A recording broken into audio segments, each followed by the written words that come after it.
Hello there, everyone. Those of you who have been following me for a while will really enjoy what we are talking about in today's video. But for those of you who are new and don't maybe know about my background with children's trading card games, I've been playing them for about 10 years. And this is quite a special video. So my background is I originally played the Pokemon card game when I was very young, then moved into Yu-Gi-Oh! And then into Cardfight Vanguard. Following Cardfight Vanguard, I moved into a wonderful game with a terrible name called Future Card Buddyfight.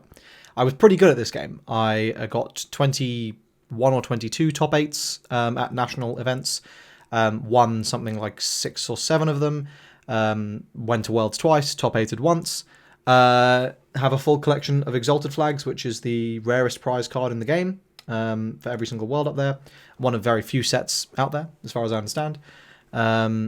So, needless to say, I had a pretty good time with that game. And this is a crazy video for me to be making because the game died just after COVID, or just as COVID hit. It's been a few years. The 10th anniversary of Buddyfight was last year, and you can't see it, but if I move my camera up very, very slightly, you can see it just there. My sealed copy of the 10th anniversary set when that came to English. And I thought that was quite a good sign that maybe Bushiroad was going to be interested in making some Buddyfight stuff in the future. Sorry, I'm probably quite in your face. Maybe it's a little too zoomed in. Well, they have. Future Card Buddyfight is in Cardfight Vanguard. Card reveals have just started. They have not announced this in English, but I will be staggeringly shocked if they do not port this over. I'm thinking in September this year, just in time for the Bushiroad Championship series of events. I'm telling you right now, I will be at every single one. I will be grinding this godforsaken game. And I am going to go to Worlds and play Buddyfight again. Let's get into it. So, today we basically saw the overarching gimmick of the collab. And there's a lot to talk about. Those of you who have not followed Cardfight Vanguard in a long time, there's a lot that has happened. As any game as old as Vanguard is, there have been a lot of developments. Big things you need to know. I'm not going to explain all of the rules of Vanguard, but one of the big things is basically every deck has what's called a crest. Now, this crest just lets them plus in some sort of way. It's some alternative method of resource that you can engage with. That's basically all you need to know. And it goes to a separate zone called the crest zone, and it enters there. There's various deck restrictions. They're not really necessary to understand. All you need to know is that this is something that you're going to have every game. Let's talk about it. The gauge zone. I'm going to be coming at this from a power level perspective as someone who has been tangentially aware of Cardfight Vanguard over the last few years and has been in and out of it. And then as a Buddyfight player who played for the entirety of the lifetime of the game, and very heavily, and as someone who can, I think, quite accurately gauge how faithful these cards are. So, gauge zone. This is a ride deck crest. You cannot use energy generator. That's just an alternative generic ride deck crest. You don't have to worry about it. And the same deck as this. So basically you can only have one, which makes sense. Auto ride deck. When you ride, put a flag from your soul into your order zone. We'll come on to what that means in a moment. Put this card into the crest zone. So basically you just put it into play. And put the top 2 cards of your deck face down as gauge. This is, first of all, extremely faithful. That's how much gauge you start with as according to the rules in Buddyfight. Continues, you can have gauge, which is necessary for the game rules. Auto, when this card is put into the crest zone, or at the beginning of your ride phase, put a card from your hand face down as gauge and draw a card. So first off, this crest gives you charge and draw. One of the fundamental mechanics of Buddyfight that put it so far ahead of many of its competitors was the fact that you drew 2 per turn, filtered a card that you used as a resource.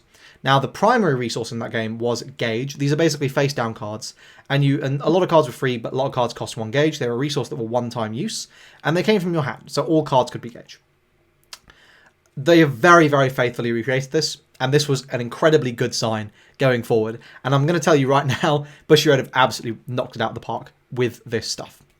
Okay, so the gauge is extremely faithful. We have the secondary effect there, Buddy Call. Once per fight, act. If your Vanguard is greater or greater, choose a Buddy monster from your order zone, call it to rear circle, and countercharge 1. Now, basically, what this means... Now, okay, let's not worry about how the Buddy monster gets there. We'll come on to that in a moment. But basically, this is a once per fight. Every single deck just gets a free +1 and a free countercharge 1. That's pretty good. That's pretty good. Let's not pretend that's not pretty good. I like that you get to choose when this is. I like that this is very faithful to the idea that you could only do it once per game, and you could have any monster theoretically be your buddy. So I really like what they've done with this. question I have, does this mean you get a 5th copy of that card? And a further question is that buddy monster uniquely your buddy monster, or are other copies of the same card also counted as your buddy monster? These are ruling questions, and so they're going to factor into some level of evaluation of the cards, but we don't have the FAQ at the moment, so I'm just going to sort of park those to a side. Okay, the next thing you need to know is the grade 0 for every single deck is going to be the flag of that world. Now, for me, this is very exciting. Can I use these? I hope I can.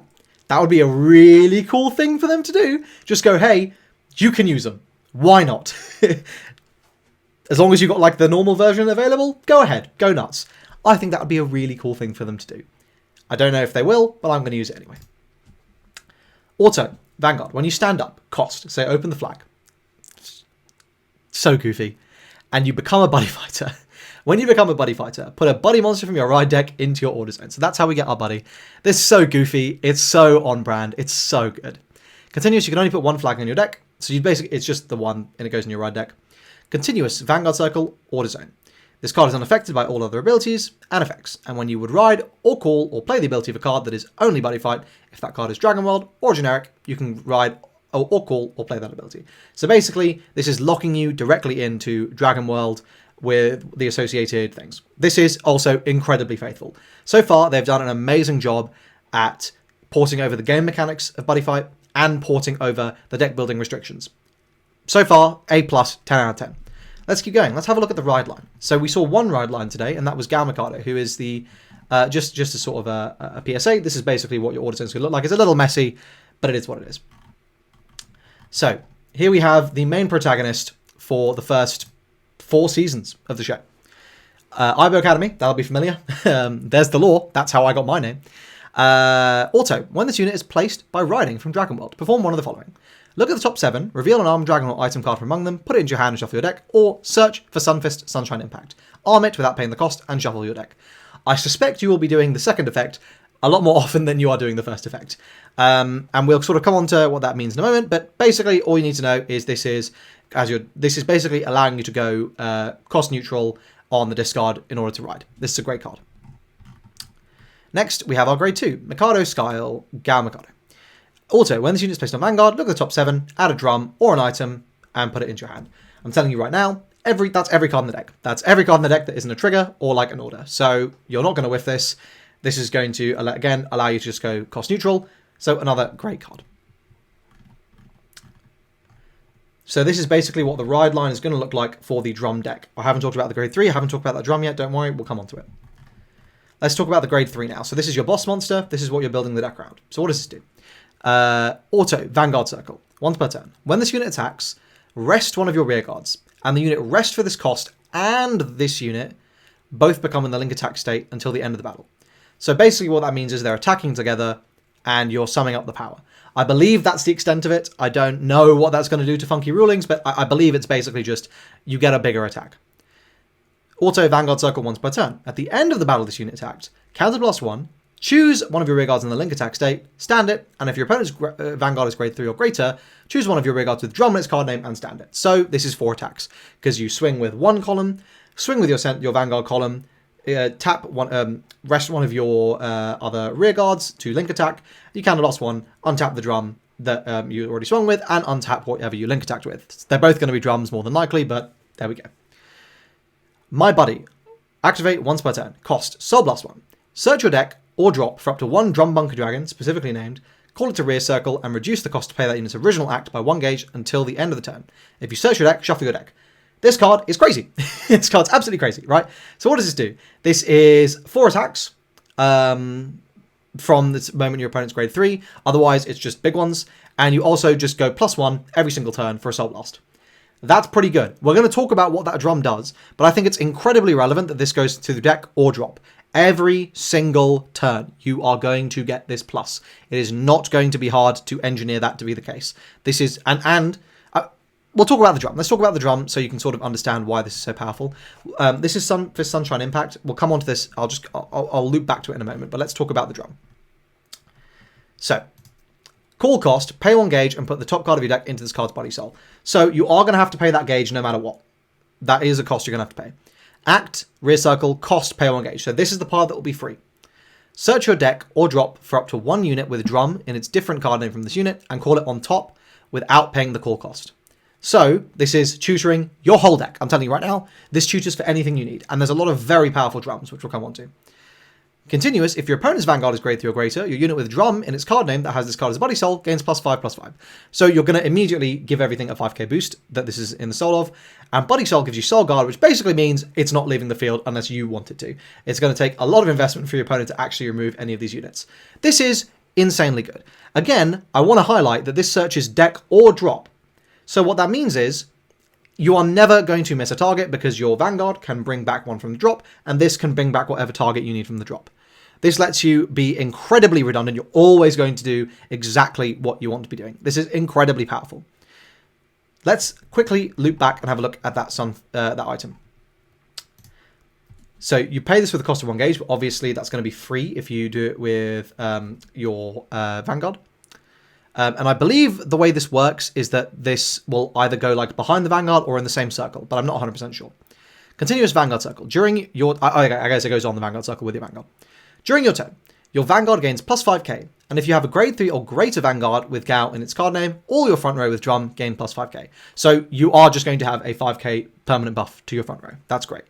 That means that combined with your drum effects, everything's going to be getting like this 10k basically permanently, and obviously if you Persona ride, it's going to be +20k. So these are big fucking numbers. And remember, that's going to double stack, right, when you're link attacking. So these numbers are going to get really, really big, really, really fast.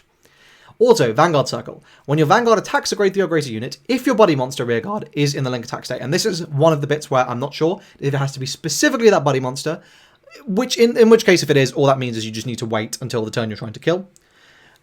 Cost, discard a Sunfish Sunshine impact from your hand until the end of the battle, increase your Vanguard's power to infinity, and it gets critical +1 until the end of the battle. So basically they have to PG or nothing's happening. This is nuts. Obviously, this is incredibly good. And the fact that this is just going to sit there on your Vanguard until you need it, it's guaranteed, right? Very, very, very strong card. My other favorite part about this card is due to the charge and draw mechanic being ubiquitous across Buddyfight decks. If you draw more than 1 extra, you can just put those away. Though obviously, you can just keep doing it turn after turn. You're not going to be sad about drawing many of these cards. So this is, again, very, very powerful. Okay. Obviously, the big downside is... this is your buddy, so you're not going to be able to go into a better one. Though, that's only if you choose this as your buddy. I think there's a better target that we'll come on to that you might want to make your buddy instead. Okay, now we can look at all of the other drums and evaluate those and just see how crazy this deck is looking. So first, we have Thunder Knight's drum. And I believe they showed these in release order, which is so cool. Call cost. Pay 1 gauge and put either top... I'm not going to read all that, but they basically all do the same thing. You... either put the top card or a card from your drop. I think the card from the drop is relevant, obviously, because you can choose the Drum Bunker Dragon to give it the buff. So you're always going to be doing that, I think, rather than a top deck soul. Also, when this unit is moved from rear to Guardian until the end of the battle, this unit gets +5k shield and then an additional +5k shield for each of this unit's buddy soul. So this becomes a massive interceptor. Also, once per turn on rear, when this unit either attacks a grade 3 or greater unit or becomes in the link attack state, it gains +5k until the end of the turn. And then it has Soul Guard. So, remember, when it becomes in the link attack state, or attacks that 5k, it's going to stack, right? Now, because it's the end of the turn, what this means... but it's once per turn. So you're not going to be able to stack it. But this is, again, a very, very powerful card. You're absolutely going to want to go into this maybe as your first option, right? Like, just, it gives you a really nice defensive tool. It's going to sit there. It's going to give you a free intercept. And then you can just go ahead, call out drum again from your drop zone on your next turn, and then just go and plus again. Very, very strong start. Okay, let's see what we've got next. Next, we've got our aggro drum. So this is Crimson Battler Drum Bunker Dragon. Once per turn, when this unit either attacks or becomes in the link attack state, if you have a grade 3 or greater Vanguard with Gao, you will. It gains +1 crit. So this is going to be one that you're going to be applying a lot of early pressure, big crit pressure. Continuous, so it also has Soul Guard. So I think this is another great early option, just to apply a huge amount of pressure, stack loads of trigger power onto, make it as big as you can. So yeah, I think this is super, super good. I like that it's when it attacks or becomes in the link attack state, so you don't necessarily have to link attack with it if you don't want to. Okay. Oh, come on, we can do it. Next, we've got maybe God's strongest pluser. Oh, no. No, my laptop's bricked itself. Ugh. We'll get there. Here we go. Blue Sky Knight's Drum Bunker Dragon. Call cost. Pay 1 gauge. Oh, sorry, I said I wasn't going to say that anymore. If your Vanguard is Gao, this cost is reduced by counter +1. When this places on rear, counterblast 1, draw a card. So basically, if you play this before your grade 3, you can counterblast 1 to draw a card. Otherwise, it's a free draw 1. That's pretty good. Auto rear once per turn. When this unit attacks a grade 3 or greater Vanguard, either soul charge 1 or gauge 1. Again, free plus, happy to see it. So this is, again, just a solid one. This is nothing crazy. It's just a solid plus card you're probably going to be going into. Okay, here we now get into the really powerful ones. We'll start off with Drum the Future, and this is going to be your finisher, and arguably this is going to be what you want to make your buddy. So this core cost is 2 gauge. It comes with no soul or anything like that. Continuous on rear circle. During your turn, if your opponent's Vanguard is grade 3 or greater, this gains plus 10k power. Auto rear once per turn. When this unit becomes in the link attack state, if either you have 4 or more cards in your damage zone or you persona row this turn, this unit gains auto rear circle once per turn. When this unit attacks, your opponent cannot activate the auto abilities of their cards until the end of the battle, and cost counterblast 1 until the end of the battle. This unit performs drive checks and gets drive -1 until the end of the turn. Now, one thing I'm going to want to clarify is if you link attack, is this going to trigger? Like, is this going to join onto the attack? Am I getting a third drive check? Is the whole thing going to be this? Even if it's not, right? Even if, yeah, even if, like, this is just going to be for when you restand it with the link attack ability, I'm completely fine with that. This is still insane. This card is absolutely crazy. I think this is what you're going to want to be your buddy. You're going to want to always guarantee having this card because it's your kill card. It's 13, but it's going to be 18, obviously, because of your Vanguard ability. And then it's just going to be giga huge, right? It's just going to be really, really big. And because it's then your buddy, you can then like do your infinite power shenanigans. And again, my question is, because the reason I think this you may want this to be your buddy, is because if you are adding all these effects into that Vanguard swing, then you can make it infinite power, and then there's no way for your opponent to counter it. And I feel like that's kind of broken, so I suspect that won't be the case, but if it is, that seems like an instant win to me. But we'll find out. Okay, next we have Drum you're always going to want to be on the field. Once per turn, when this unit attacks a grade 3 or greater Vanguard, pay a gauge, nuke one of your opponent's front or rear guards, and this gains 10k. So this is going to be swinging for 25. It's pretty big. Slap a grade 1 behind it, 33. That's a large swing. Thankfully, this is only once per turn. Auto, front row rear, once per turn. When a card is revealed for your damage check. So I believe this is on your opponent's turn when they attack you, I believe. If you have a grade 3 or greater Vanguard with Gao, and you do not have another rear guard with this same nemesis unit, your opponent chooses a card from the hand and discards it. This is just a great bonus effect to have, really. It's just good, right? Also, sorry, worth saying, this will be 30k if you have the drum underneath it. So this is a huge swing, 30k with no effects, but no, like for 1 gauge, which you're always going to have. And then also when your opponent deals you damage, they're going to have to pitch cards from their hand. This is incredibly good. I think this is probably the best card the deck got, just in terms of power level and always being very, very strong. Super, super good card. Then we've got Drum Bunker ST. This is the only grade 1 they showed for the deck. Auto, in your drop, when your rear guard with drum in its different card name from this unit is placed, soul plus 1, and either put this card into that unit's buddy soul or call this card to a rear column in the same column as that placed unit. So again, this is just super relevant. It's great because it means if it ends up in the gauge, you can just grab it out. Otherwise, you just always have back row. This is incredibly good. I suspect this will be one that you're going to try to filter for, which you're going to be doing really, really easily. Okay, let's talk about some of the pluses we've also got. So we've got Drago Wisdom. This card can be played from drop, and play this if you have either a Vanguard with Gao in its name or a rear guard with 5th element in its name. So this is absolutely going to be what you gauge because you're going to want to play it from drop. Bind this card, gauge 1, draw 1. So yeah, this is just a free plus. You can do once per turn because you can only play 1 order per turn, but you can just do it from your drop. So just insanely good. You can pitch this for costs or you can charge it. Just an insane card that just gives you a free plus for some reason. Then we have a generic Perfect Guard here. Now, there's actually a second Sentinel, so it's not necessarily that you're going to be playing 4 copies of this, but I think there'll be some split between the two, because this is a Sentinel that is a Blitz order. You can only play 1 Blitz order per turn, so you won't be able to do multiple of this per turn, but it's the same deal, where it's a Perfect Guard, but this lets you countercharge. So I think you'll probably be playing some ratio between the two, either 3-1 or 2-2. Okay, now we have our triggers. So this, the Buddyfight set has also introduced the trigger order into the game. So this is basically, there's no real downside to this other than you can't call them to boost. So what they've really done is they've nuked the consistency in Dragon World in particular, but probably across the board for Buddyfight, of having boosters, because there's 3 zones in Buddyfight, so I get it's a lore thing, but they've definitely balanced it by making the unit swings really, really large. So this is a crit trigger. The order ability just lets you give one of your armor dragons plus 3k, which is exactly what the card does in Buddyfight. And I should say, almost every single one of those drums is just word for word the text it had on the old version. Slightly adapted in some cases to make it fit Vanguard rules, but just incredible stuff. But otherwise, you can just use it as a 15k shield. Because it's a continuous ability, it's called as a trigger unit, it's not a blitz order, you don't have to worry. This is just a normal trigger for all purposes of guarding. So, yeah, it's what you play. So then we got more effect triggers. So the deck is basically just loaded up with effect triggers. Here we have another crit trigger. This has an order ability to pay a gauge and just grab one of your grade 2 or lesser rear guards and put this card into that unit's buddy soul. So mainly, this seems usable for at the moment for the Thunder Drum, but clearly with Jackknife on the artwork and Jackknife being revealed next week, I suspect this will be a card that Jackknife wants to be playing. This also is a 15k shield. We also have a Counterblast 1, discard your whole hand to draw 2. If you're really trying to dig for a particular card, or if this is the only card you have in hand, then this is a good effect. Otherwise, it's pretty bad, and it's just a draw trigger. This just becomes a gauge, so if you really need extra gauge and a front trigger, then you'll use this. It's 15k shield. And then, of course, the 4 copies of the Green Dragon Shield. Of course, they had to do it. Beautiful. This has, during the Guardian step, when it's placed on Guardian Circle, if you have no face-up cards in your damage zone, you discard to countercharge. So this is a heal trigger, but it's also going to let you potentially do some healing, do some countercharging. So again, just a great bonus effect to have. We also got some generic orders, which we'll have a quick look at here.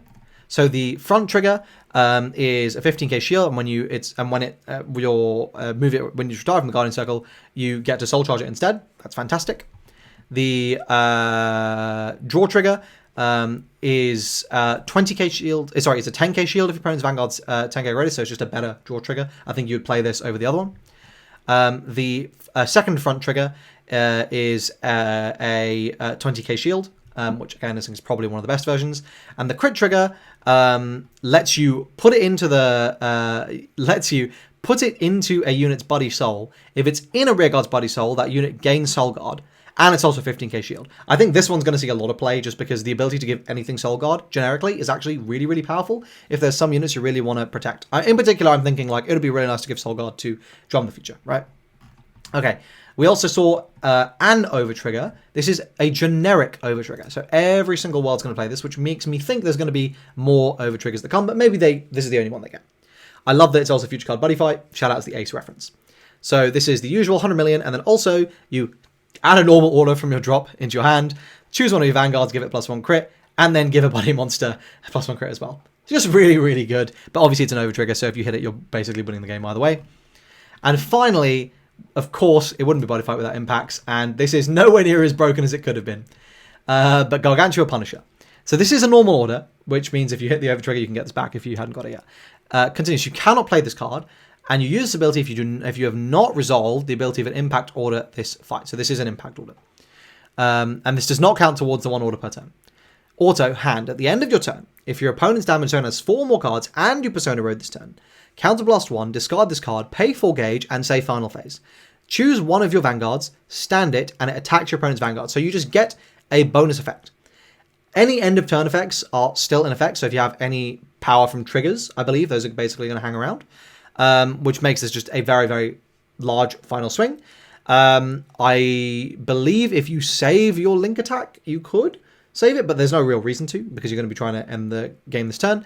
This card's just crazy, right? Like, just get a 5th attack. Just get a 5th Vanguard attack with full drive checks. Okay, generically. Yeah, why not? So that's it for the Buddyfight cards. And I've got to say, they have absolutely hit it out the park. The flavor is incredible. They have absolutely nailed the mechanics. They have nailed the mechanics of the cards. They've nailed the feel. They have truly ported these cards into Vanguard's rule system. I love that they have retained largely old artwork. They've just reused it. Honestly, it's just really nostalgic. I know it's lazy in a sense and probably cheaper, but honestly, I like it. I really like it. I like that they gave the Ride Lines new artwork, but I like that they kept the old artwork and have made use of that elsewhere. I'm really excited to see all of the different alternate art treatments and rarity versions because I'll be picking up lots of those. As you can imagine, I'm a really, really big fan of the property, and so this has been just incredibly exciting to watch. There's a huge amount of cards still to be revealed in the set. I'm really, really excited. If you guys want updates as these new cards get revealed, I'm not sure if I'll do one of these videos every week. I wanted to make one to start this out. I might wait until there's one I really care about. Can't say I'm too fond of Jackknife. But please do subscribe if you're interested in stuff. I normally make videos on Star Wars Unlimited and One Piece, but at least for the next 12 months, I will be doing some Vanguard content. Thanks for watching. See you in the next one. Cheers.